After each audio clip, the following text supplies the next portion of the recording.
Poor girl was selling flowers at the airport until the millionaire pilot missed his flight for her. She stood quietly near the sliding doors of Terminal B, clutching a small basket of roses that were beginning to wilt around the edges. Her name was Lena, and though her shoes were worn and the cuffs of her jeans frayed, there was a careful grace to the way she moved, deliberate, dignified, almost invisible to the rushing world around her. Passengers passed without glancing. Some looked straight through her. Others looked away, uncomfortable with her presence. But she remained there, softly offering a flower to anyone who made eye contact, her voice gentle, almost apologetic. "One rose, sir? One for the lady?" At Gate 7, a tall man in a sharp black coat checked his watch for the third time. His flight to Zurich was boarding, and his assistant had just texted, twice. But Elijah Grant wasn't looking at the gate. He was watching her. At first, he hadn't meant to. She was simply standing near the magazine stand, eyes scanning the crowd. But there was something, maybe the stillness in her gaze, or the way she adjusted her scarf as if bracing against more than the air conditioning, something that made him hesitate. As he took a few steps toward security, she suddenly approached a middle-aged couple and handed a rose to the woman with a faint smile. The woman declined. The man muttered something under his breath. Lena stepped back, her smile never faltering, but Elijah saw the flinch in her fingers. She turned around then and their eyes met. It lasted only a second, but Elijah stopped walking. The boarding gate beeped again. His name was called, but he was already walking the other way.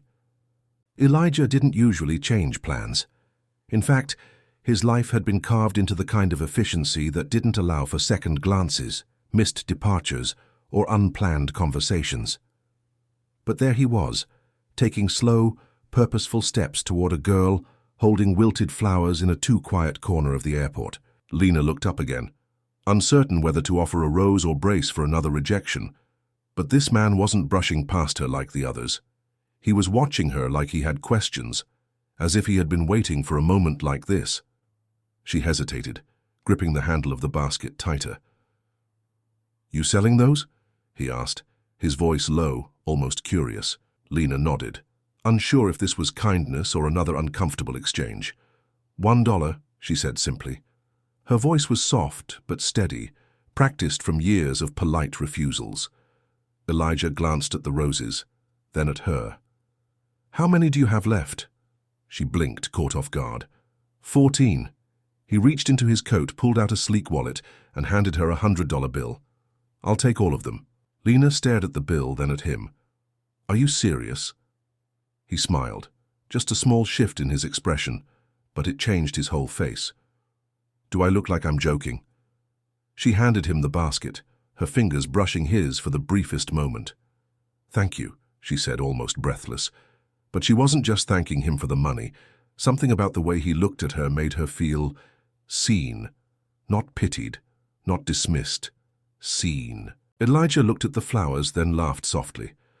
"I don't even know what I'm going to do with these," Lena shrugged. "Maybe give them to someone. People like small surprises."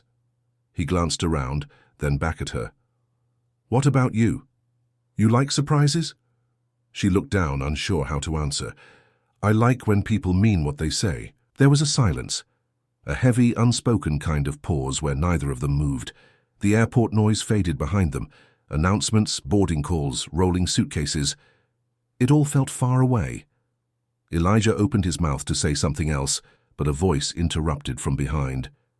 "Mr. Grant, your flight's closing." He turned his head, recognizing the airline staffer waving frantically from Gate 7. But when he looked back at Lena, she was already stepping away. "You should go," she said quietly. "You'll miss it." Elijah didn't move. He looked at her face one more time, memorizing the way her eyes didn't quite match her age. There was a tiredness there, but also a fire she hadn't let go out. "I think I already did," he murmured. Elijah turned toward the gate, but his feet didn't move. The polished floor beneath him felt like it was made of cement. The final boarding call echoed through the terminal, yet every instinct in his body screamed at him to stay exactly where he was. His eyes followed her, this girl in a faded red sweater walking slowly toward the exit, clutching a bundle of flowers as if it was the only thing keeping her upright. There was something devastating about the way she moved, shoulders tense, back slightly hunched, as if life had taught her to expect disappointment before it even arrived. She wasn't begging. She wasn't chasing. She was simply existing in a world that rarely noticed her. And that was what shook Elijah, because he had spent his life in the spotlight, first as a commercial pilot, then as the millionaire face of his own aviation startup.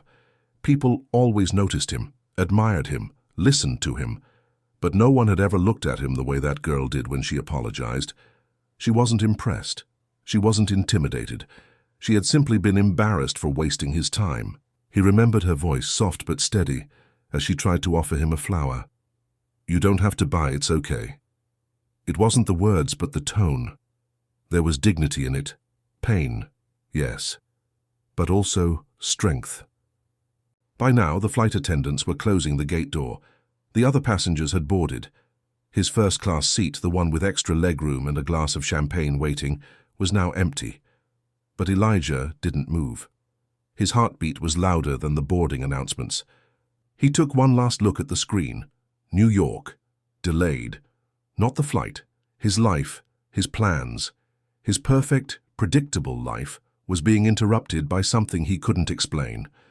And for the first time in years, he welcomed it. With a deep breath, Elijah turned around completely and started walking, not toward the gate, but toward the girl who didn't even know she had changed everything. Lena had almost reached the station doors when she heard footsteps behind her, quicker than the rest, more purposeful. She didn't turn around at first. Why would she? No one ever followed her, and certainly not someone wearing polished leather shoes that clicked against the marble like they had somewhere important to be. But then she heard a voice, calm, steady, unmistakably warm. "Wait!" That one word made her stop. She turned slowly, eyes meeting his. It was the same man, the one who'd taken the flower without laughing, the one whose silence had felt heavier than any insult. He stood just a few steps away now, slightly out of breath, yet somehow still collected, as if chasing after someone wasn't something he normally did. But right now it mattered. She blinked, unsure what to say, clutching the bouquet tighter like a shield. Elijah took a step closer, careful not to startle her. "I missed my flight," he said plainly, almost as if it was a confession. Lena gave a soft, awkward laugh. "I'm sorry." "Don't be," he replied, his eyes not leaving hers. "I think I needed to." The way he said it made her uneasy, not because he was strange, but because it felt honest. Too honest. People didn't talk to her like this. They brushed past her, ignored her, gave her a coin if they felt generous, but no one ever looked her in the eye and acted like she mattered. "Why?" she finally asked. "Why would you miss your flight?" Elijah hesitated. He didn't have a rehearsed answer. "Because I didn't want to leave without knowing your name." Lena blinked again, this time slower. The world around her seemed to blur. The noise, the movement, the airport's endless announcements, all of it faded until it was just them. A girl with calloused hands and wilted flowers, and a man with expensive shoes and a heart he didn't quite understand. "My name is Lena," she whispered, still not sure if this was some kind of mistake. He smiled. "I'm Elijah." She nodded, unsure what came next, but somehow it didn't feel awkward. It felt paused, like a story holding its breath, waiting to see who'd speak first. And for once, Lena didn't feel like background noise. She felt seen. Elijah didn't ask anything more at first. He simply looked at her the way people look at something they don't quite understand yet, but know they want to. Lena, still gripping her bouquet, finally exhaled like she'd been holding her breath for days. "You really missed a flight to ask my name," she said with a raised brow, half suspicious, half incredulous. Elijah smiled gently, but there was no smugness in it. "I've made a lot of flights. None of them stopped me from feeling like I'm always arriving late to the moments that matter." The way he said it caught her off guard.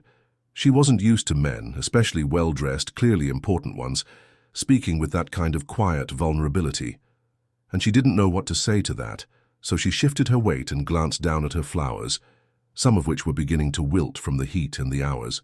"They're not fresh anymore," she murmured, trying to change the subject, holding up the bouquet like an apology. But Elijah didn't look at the flowers. "They're beautiful," he said, like someone tried to bring something delicate into a place designed to crush it. Lena blinked hard. That sentence, it hit something deep, because that was exactly how she'd felt all her life. Like something too soft, too fragile, always trying to survive in places that weren't meant for softness. And yet she never stopped bringing those flowers. Never stopped trying.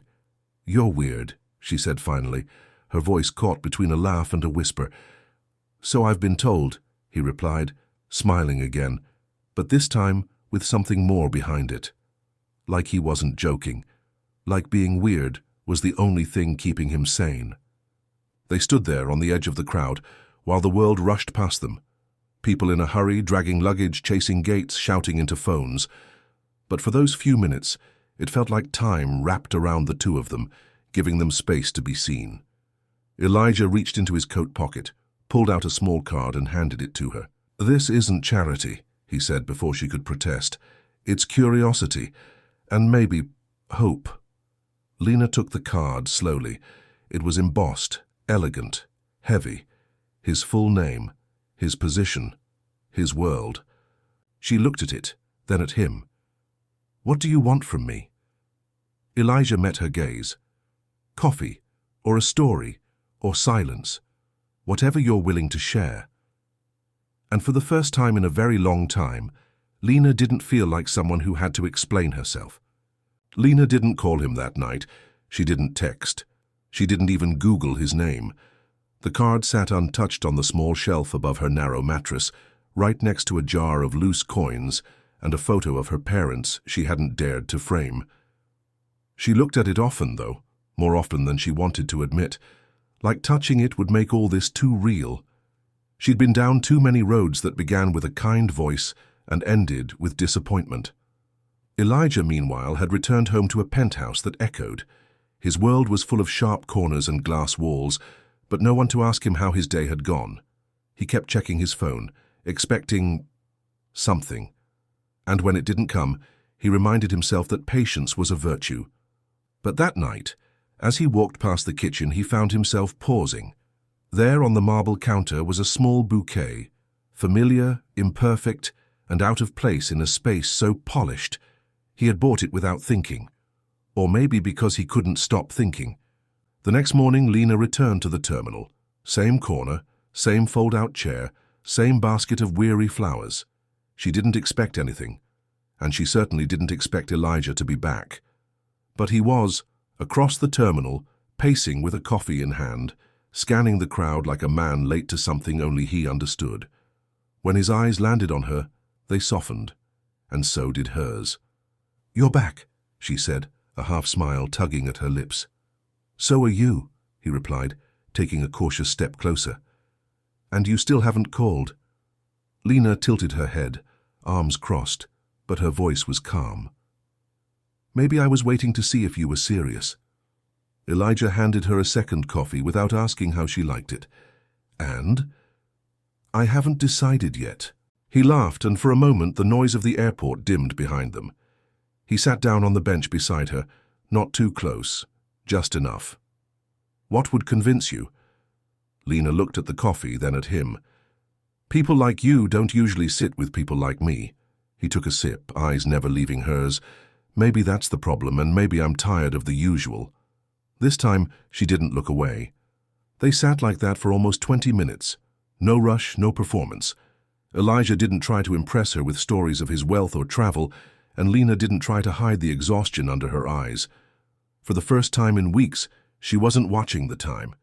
And for the first time in months, he wasn't thinking about what he'd missed while chasing the next deal. She told him how she sold flowers because it was the only job she could get without paperwork, how she used to study economics before things back home fell apart, and how every night she counted exactly how many petals were left so she wouldn't cry herself to sleep from failure. Elijah listened, really listened, not the way people do when they're waiting for their turn to talk, but like her story was the only thing that mattered. She wasn't used to that. She told him how she dreamed of starting her own flower stall someday, a small one near the park, where the air wasn't filled with departure boards and rushing feet. He didn't offer to fund it. He didn't say, "I could make that happen." He simply asked, "What would you name it?"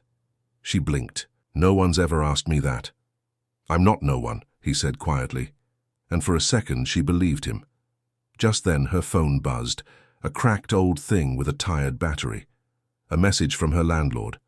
"One more day late, and I'll change the locks." She tucked it away before Elijah could see, but he noticed the way her jaw tightened. "Everything okay?" he asked. She nodded, too quickly. "Yeah, nothing important." He didn't push. But he didn't believe her either. Instead, he stood and reached into his coat pocket. "I have a meeting I can't skip, but I'd like to see you again." He handed her a different card this time, not his business card. This one was handwritten. Just a place, a time, and 3 words she didn't expect. "Don't be late." When he walked away, she stared at it for a long time, as if deciding whether to believe in a door she never thought would open. Lena folded the card 3 times before slipping it inside her jacket. That night she didn't go home straight away. She walked, for hours, through streets lit by dying lamplight and windows she couldn't afford to dream through. The card in her pocket felt heavier than it should have, not because it was paper, but because of what it meant. Possibility. And possibilities had never been kind to her. She had been told before, "You're different. You deserve better. You shouldn't be here." Every one of those promises ended the same way, someone leaving, someone breaking, and her being the one left behind to sweep it all up. But Elijah hadn't promised anything. He hadn't tried to fix her. He didn't offer money, shelter, or pity, just time and presence, and something she hadn't felt in years, respect. Still, the voices came back as she walked. "He's playing you. This is a game. You're not the type they stay for." But louder than those voices was the memory of his eyes, curious, not greedy, steady, not guarded. She didn't want to admit it, but she had felt safe, at least safer than she had in months. That night she fell asleep without counting petals. The next morning she woke up with a start. The card was still tucked in her jacket. The clock read 10:08. She had 20 minutes to get there. She didn't have time to do her hair or find better shoes. She brushed her teeth at the gas station bathroom and ran down the street like the city was chasing her. When she got to the cafe, her lungs were on fire. She was exactly 2 minutes late. She almost turned around, but then she saw him. Elijah by the window, 2 coffees already on the table. He looked up, saw her, and smiled like she was right on time. He didn't stand. He didn't scold. He simply reached for one of the coffees and slid it across the table as she sat down. "I thought maybe you wouldn't come," he said. She took a breath, still catching hers. "I almost didn't." "Why?" She looked at him, really looked. "Because people like you don't usually wait for people like me." Elijah stirred his coffee slowly. "Then it's a good thing I'm not like most people." And she didn't smile, but she didn't run either. The cafe wasn't crowded, but every time the door opened and a new pair of polished shoes stepped in, Lena flinched just a little, not because of who walked in, but because of what they might see. Her, sitting across from someone like Elijah. His shirt alone probably cost more than she made in a week, and yet he never looked over his shoulder, never leaned away. He laughed when she made a joke, and listened like he had nothing else in the world to do. She hated how unfamiliar it felt. Not the attention, but the dignity. The conversation drifted from books to music to why she sold flowers at the airport. She didn't try to make it pretty. "It started because I was hungry," she said. "Then it became the only place where people saw me, even if they didn't look at me." Elijah didn't interrupt. He didn't shift in his seat. He simply asked, "And what do you want now?" That question caught her off guard. No one had asked her that in years. Survival had erased the luxury of wanting. She stared at the steam curling from her coffee. "I want to not be afraid when someone's kind to me." Elijah reached into his coat pocket and pulled out a folded piece of paper. He slid it across the table. She looked at him, confused. "What's this?" "An invitation," he said. "There's a gala tonight. It's formal. I usually go alone. I thought maybe you'd like to come." Her pulse jumped. "Are you serious?" "Very." "Elijah, I don't have a dress or shoes or—" "You have until 7 p.m. I'll take care of everything. I'll send a car." All you have to do is say yes. She wanted to say no, not because she didn't want to go, but because she didn't want to hope. She had learned the hard way.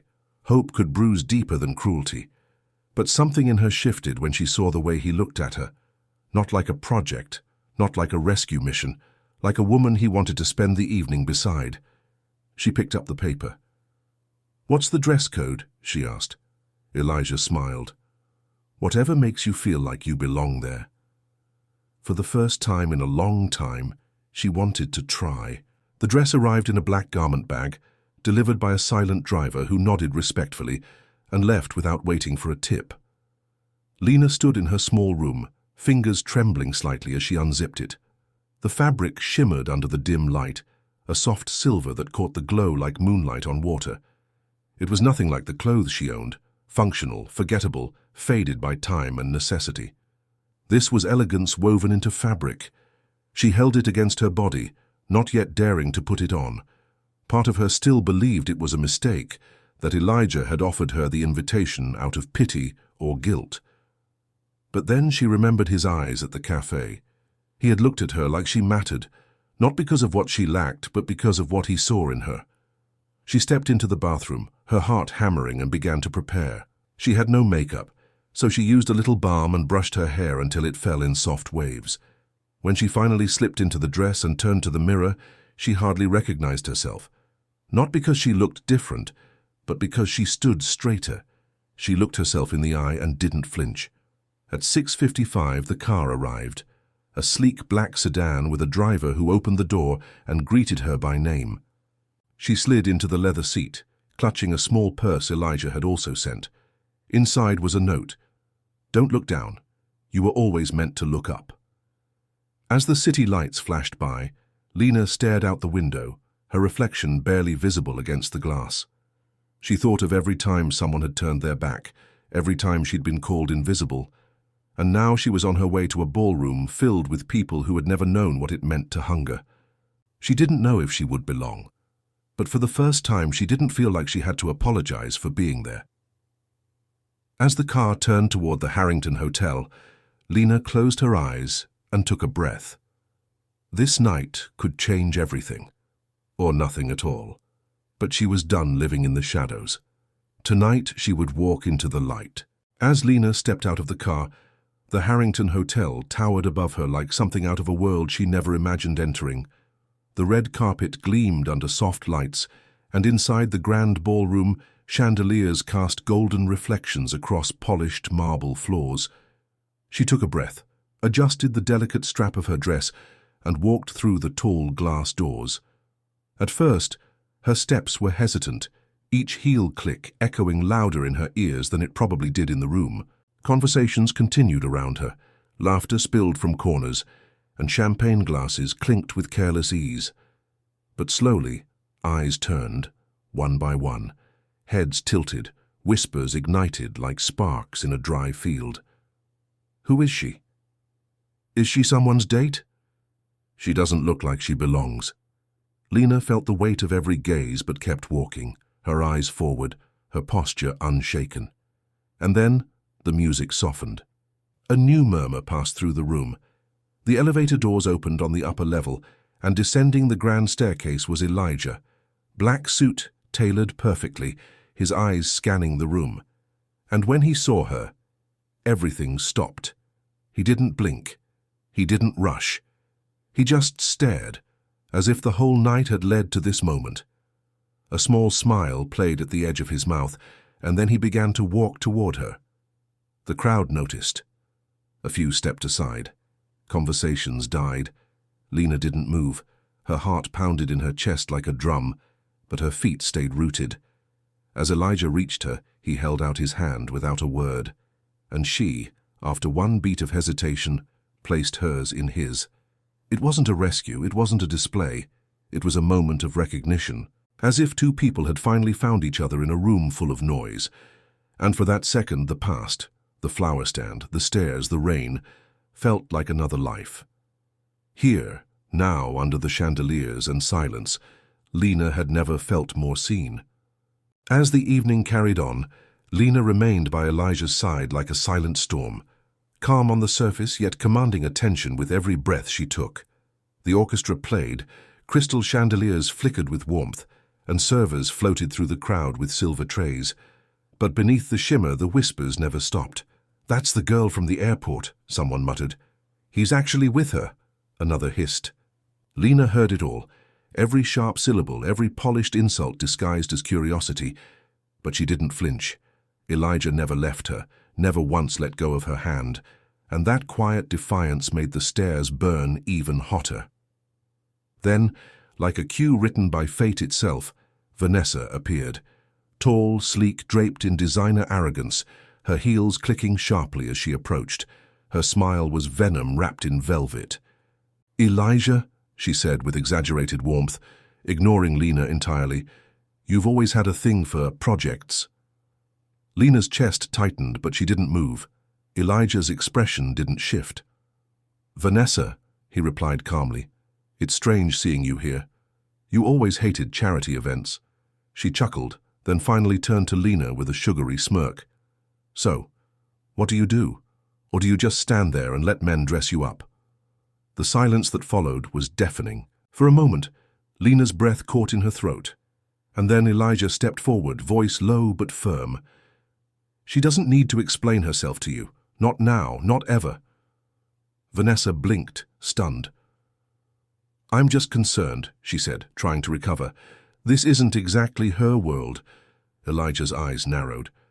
"Maybe that's the problem. Maybe this world needs more people like her, and fewer like you." The words hung in the air like a blade. The crowd had stopped pretending not to listen. All eyes were now on them. Vanessa's jaw clenched, her pride visibly bruised. Lena, still silent, met her gaze, not with anger, but with something far more disarming: dignity. She didn't need to speak. Her presence, her silence, her strength, they said enough. And as Vanessa walked away with stiff shoulders and a trembling glass of wine, Elijah turned to Lena, gently squeezing her hand. "You okay?" he asked. She nodded. "I've been through worse." He smiled. "You've been through storms, but tonight you brought the lightning." And Lena, for the first time that evening, allowed herself a laugh, not because the room had accepted her, but because she no longer needed it to. Later that night, after the ballroom had emptied and the last echo of music had faded into silence, Lena stood barefoot on the terrace of Elijah's penthouse, staring out at the city that had once swallowed her whole. Lights blinked like distant stars, and the cold marble beneath her feet reminded her this wasn't a dream, even though everything about the last few hours felt like one. Behind her, Elijah approached slowly, holding 2 steaming mugs. "Chamomile," he said softly, handing her one. "You looked like you could use something warm." She smiled, taking it. "You didn't have to. I wanted to." For a while they didn't speak. The silence was gentle now, not awkward. It wrapped around them like a blanket. "I still don't understand," Lena finally whispered. "Why me? Why now?" Elijah set his cup down, his eyes fixed on her like he was reading something sacred. "Because I've spent years surrounded by people who talk but say nothing. People who dress perfectly but never feel anything. And then there was you, sitting on the floor of an airport, surrounded by wilted flowers and hope. And you still smiled at me." Her breath hitched. "I didn't know who you were. That's why it mattered." He stepped closer. "You didn't see a CEO. You didn't see a last name, a company, a legacy. You just saw a man in a hurry. And now all I want is to slow down. With you." Lena blinked, tears brimming at the edge of her lashes. "Elijah?" He reached into his coat pocket and pulled out a small box, simple, velvet, and quietly trembling in his hand. "I know you've had to fight for everything. I know life hasn't made it easy to trust, but if you'll let me, I'd like to be the one thing you never have to fight for again." He opened the box. A ring, elegant and unpretentious, sparkled in the city lights. "Marry me, Lena." And just like that, all the noise of her past, the shame, the whispers, the loneliness, melted away. She didn't think. She didn't overanalyze. She simply nodded. Yes, Elijah pulled her into him, kissing her forehead first like a promise, then holding her in a way that made the world disappear. In the distance, traffic still hummed and neon signs flickered. But up there on that terrace, two people who never should have crossed paths had rewritten the ending of their stories. Together. If stories like this touched your heart, don't forget to subscribe. There's more to come, and sometimes the most unexpected meetings create the most unforgettable endings.